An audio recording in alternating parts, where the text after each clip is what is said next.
There's a video of me called JP Ward's Random Glass Blowing Story.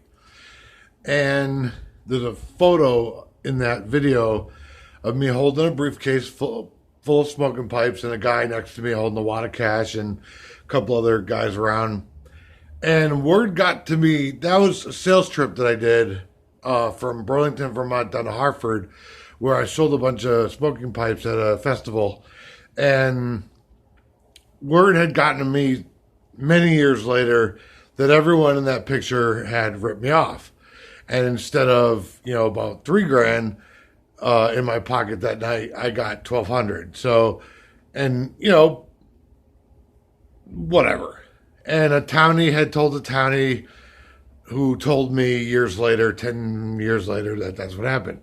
So it's not like they were working for McDonald's, right? A big corporation where they could have stuffed a bunch of money in their pockets and nobody would have noticed or whatever.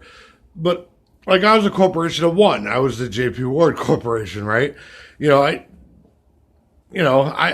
would have gladly given them a couple $100 each if they asked for it, or I don't know, I don't remember. It was 20 years ago and I was fucked out of my mind.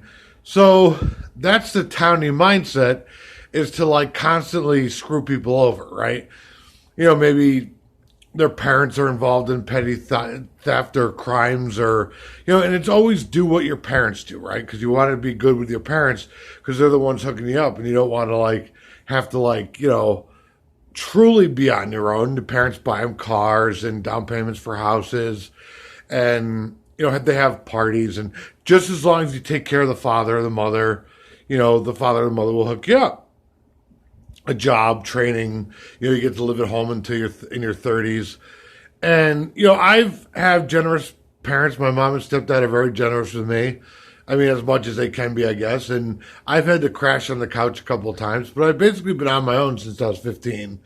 And townies will always do whatever they can to do to screw you because they live in a bubble, their hometown, and they do what other people do, and they do what their parents did. And they use words that their parents use and eat what their parents eat and answer the phone the way their parents answer the phone. And it's really sad because the world is much bigger than your hometown or your 9 blocks or your farm. And you should go out there and see it because